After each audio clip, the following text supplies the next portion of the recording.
So let's give my dear friend, Mr. Phil Jones, a giant summit round of applause, my friends. So good to be here. And when I say be here, I mean I've been here the whole time. Huge gift for me was to be able to arrive here Monday night, see you guys partying, see you guys having fun. Then the ability to be able to sit through Tuesday.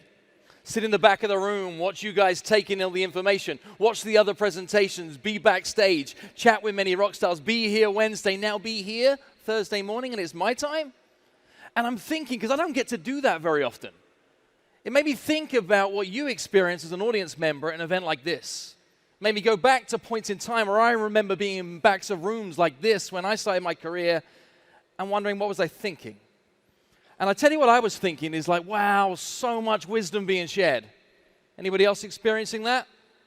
So much wisdom, so much experience, so much knowledge. Can feel overwhelmed to a point, yes? So it had me thinking about that old saying that knowledge is power. Has anybody heard that old saying before, that knowledge is power?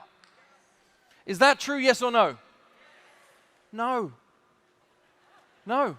It is complete and utter nonsense, and I'll prove it to you right now. Show of hands, who knows of something they should or could be doing that would help them grow their real estate business? They even know how to do it, and they're still not freaking doing it. See, it cannot be knowledge that leads to power. It can only be the implementation of said knowledge that leads to power. What we should probably look to get to work in some way is, it'd be fair to say the industry's gone through significant amounts of change. Your world has gone through change. You would like more change to happen in your world, yes? So knowing that you'd like more change to happen in your world, what needs to happen for change to happen? Change. Funny, right? You want change to happen, change needs to happen. Do people like change, yes or no? Let's just prove it for a second. Folks, do me a favor, fold your arms for me. No, not that way. Try it the other way. Oh, that's freaking weird, right? Like you're being hugged by a stranger. Looking you I kind of quite like it. Feels nice on me. See, that is one of the simplest of changes I can ask you to make. One of the simplest of changes. But please accept this, that change at best is uncomfortable. You are merchants of change. You are leaders of change. You are helping your customer base go through one of the most difficult, challenging scenarios in their life. So we got to get pretty darn good at how we help ourselves and other people navigate change. See, I've gone through huge amounts of change too. There's one thing I've learned, is that it's inevitable. In fact, if there's one thing I'm certain of in life, and only one thing alone, is that I'm certain that we will continue to face more uncertainty. That is about all I am certain of.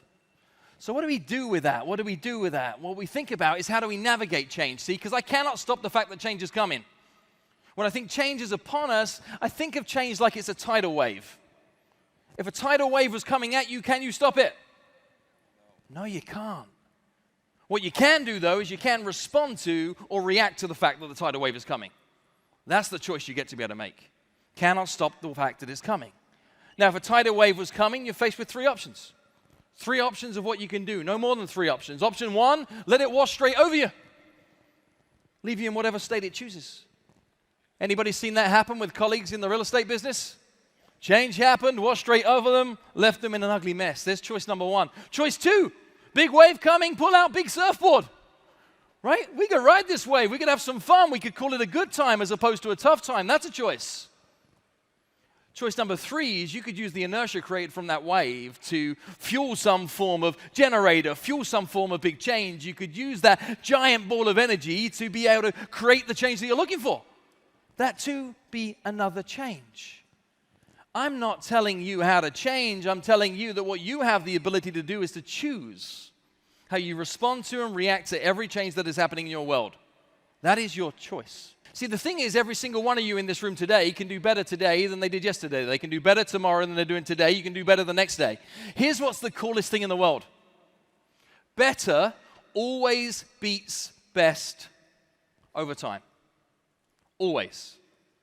So wherever you are in this race, wherever you're at on this journey, whatever you're taking from this event, focus it on you, your actions, and what you need to get better at.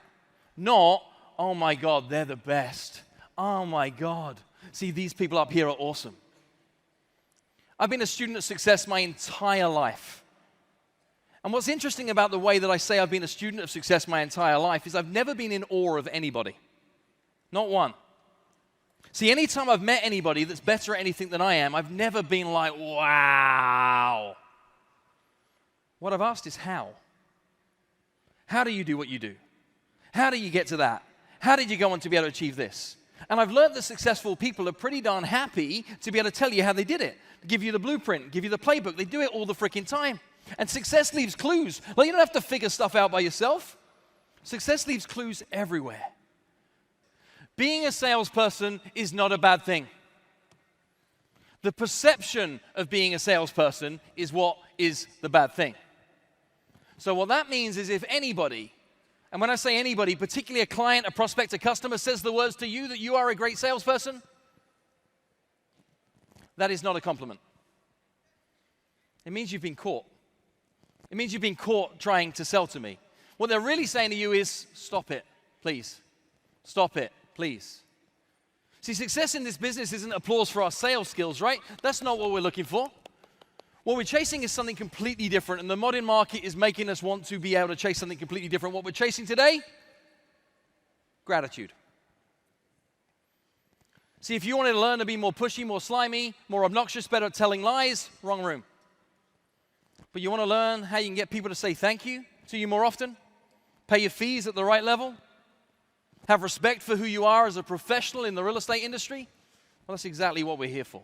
Could it be possible that in many of your critical conversations, the ones that you're having every single day, the other person isn't seeing what you're saying? Could it be possible? Yes is the answer.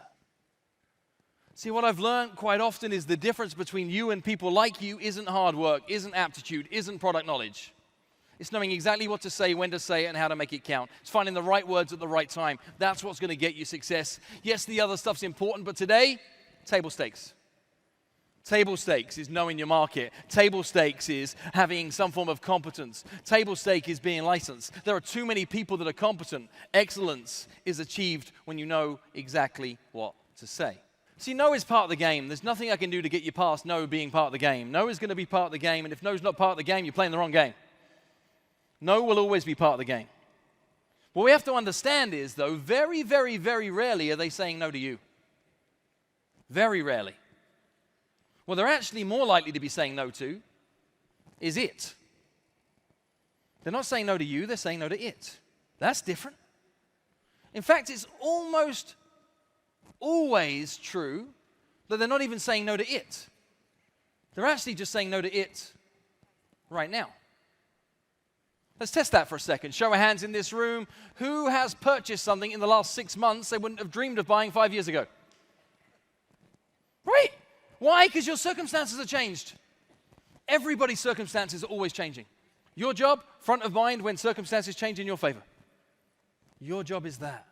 Rejection is part of the game. What we're looking to be able to do is be front of mind when that opportunity arises. They're not saying no to you, they're saying no to it. No, they're not. They're just saying no to it right now. The biggest reason that you're not asking for the things that you want in life is because you're fearful of rejection. So I figured a great place to start with word examples would be rejection-free opening formulas.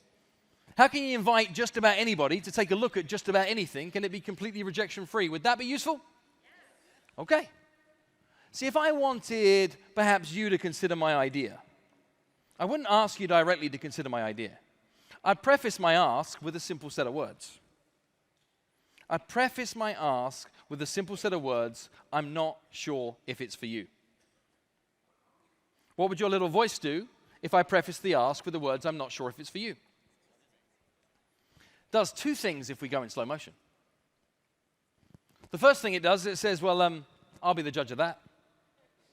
Right? Thing one, takes full personal responsibility for the fact a decision needs to be made, and that decision is mine to make. There's a second thing that it does here right now. You said it. Curiosity is piqued. You're like, what is it? I need to know. See, by prefacing asks with curiosity, we put ourselves into a position that creates a curiosity gap that makes the other person want to lean in. Would you like another rejection-free opening formula? Okay. Basic psychology check first. Who in this room sees themselves as open-minded? Take a little look around people. That is somewhere near everybody. Pretty sure the other people wouldn't raise their hands regardless of what I offered, like cash, cookies, cake. No, not doing it. Okay, what do we get from that? We get a couple of things. The first thing we get is a piece of knowledge that the whole world likes to see themselves as open-minded. The whole world likes to see themselves as open-minded. They're not open-minded, they just like to see themselves as open-minded. See, we can take that fact now and we can apply it to a principle, a core principle in language, which is the person who is asking the questions is in control of the conversation. So if we take that principle, apply it to that fact, we just created a rejection-free opening formula. So you can now ask the question, how open-minded would you be to? Look how we can use that. I mean, how open-minded would you be to extending your search if it meant we can get you something that was insanely better? How open-minded would you be to just putting a little bit more money down so that your offer stood out a touch more competitively to somebody else's? How open-minded would you be to just exploring some other possibilities outside the existing search criteria? I mean, how open-minded would you be for us having a further conversation before you make your mind up about who you really want to list with? How open-minded would you be to speaking to some of my past clients, my past customers, to help you in your decision-making process? Here is why questions are so ridiculously important. It's because questions create conversations. Conversations lead to relationships. Relationships create opportunities, and from opportunities, you make sales. Here's what I hear all the freaking time from people. I just need more opportunities, I can make more sales. I just need more and more opportunities, I can make more sales. If I had more opportunities, I'd make more sales. Like, you're missing the point. How do you get opportunities? You ask questions to start conversations, to create relationships that become opportunities that lead sales. So the work is here. The fun is here, but the work is here. So here's your to-do list. Who are the people that you should be asking questions of that you're not asking questions of today? It's not everybody. Can't find everybody. Everybody is too many people. You get to decide. I mean it. It's not everybody. It's a lot of people. It's the people you decide. Biggest difference between sales and marketing is marketeers look to get bees around a honeypot. How do I get everybody to show up? Who in this room has had a customer they wish they didn't have? Is that somebody you strategically hunted down and said, I'd love to hang out with you more? Or did they find you one day from your marketing? Chances are one of the reasons some of those people found you because somebody else decided they didn't want them as a customer anymore. Quite literally means you could be feeding on other people's waste. Oh. Oh. Questions create conversations that lead to relationships that create opportunities. That's where your sales come from. It's another 5-step dance card. Who are the people you're looking to ask more questions of? What are the conversations you know you need to be having that you're not? Where do you have relationships that have untapped opportunities? That, my friends, is where the sales come from. So if we know that questions are the key, I'm guessing that you folks are pretty darn good at questions. If we know that the worst time to think about the thing you're going to say is in the moment when you're saying it, I should ask some of you a question that you've probably been asked before. See what happens. See what happens. So I'm going to ask you a question, and this is Scott. Scott's a great volunteer because he's one of those people that tries to avoid eye contact. So as I'm chatting here to Scott, I'm going to ask you a question you've been asked before, and I'm going to say, Scott, hey, how are you? I'm great. Right? So I asked Scott, hey, how are you? And he says, I am great. So what happened in his little voice? I said to Scott, hey, how are you? And he went, I know this one. I'm great. What happened to the conversational dance based on Scott's answer? So freaking efficient with language. So efficient. Done. Game over. See, that was level 1. Scott knew he had to give me a level 1 answer. He wasn't primed. He just knew subconsciously that he needed to give me the basic level answer. I got like more experienced people here that can help me find level 2. See, if I'm to ask Andy, hey, how are you? Doing well. Andy's like, I know this one. Doing well. He still can't get past level 1. People at the back, these are the smart ones.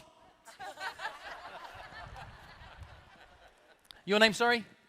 Leanne. Leanne, hey, how are you? Good. How are you? Oh, you're level 2. Leanne says good.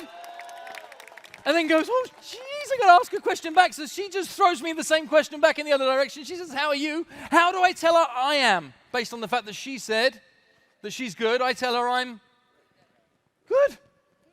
I just give her back what she gave me, regardless of how I'm feeling. This is what happens. We got to level 2. I promise you there is only level 1 and level 2 of this exchange. It happens every day. There's the only 2 levels. We become so efficient with language, we forget to become effective with language. We shut opportunity down every day with a how are you question. Stop it. There's better ways of being able to play this. We are smarter than that because questions create conversations that lead to relationships, that create opportunities. That's where sales comes from. Finishing strong with the 7 minutes I have left. Would anybody like some fun words? Simple words that we can write down, quick stuff we can use? Well, quite often what we do is we just switch a word. Tiny change a word. Tiny change a word makes a massive difference. We call these our simple swaps. And I'll give you like 2 today. One is something I've been hearing on repeat here. Show of hands here right now. Who's looking to recruit people to their team? Right? Please stop calling it my team, my team, my team, my team, my team, my team, my team, my team, my team, my team. I mean, if Michael Jordan wanted to recruit people for the Bulls and said, come join my team, elite performers would say, I don't want to join your team because I want to be a player on the team. Swap the word my for the. In dozens of scenarios, watch more elite performers decide to be able to choose you. Swap the word my to the, watch more elite performers choose to choose you. Tiny, simple swap. Let me give you another tiny, simple swap. Has anybody ever had a client say at a listing presentation, I just need some time to think about it? Like more than twice. This happened occasionally, right? Just be honest with me for a second with a show of hands.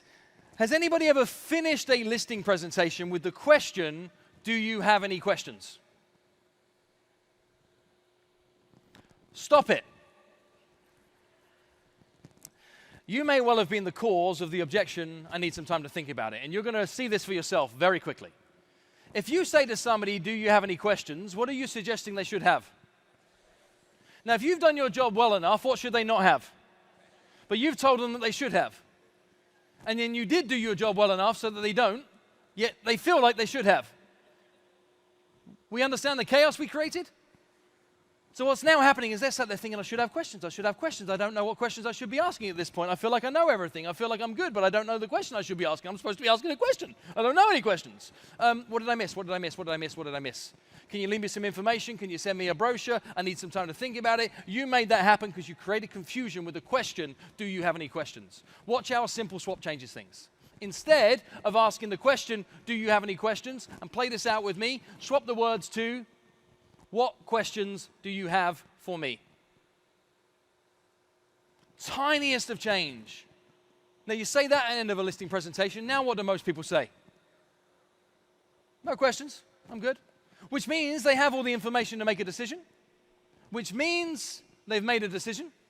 Which means you don't have to ask for a decision. All you have to do is to lead the dance from here.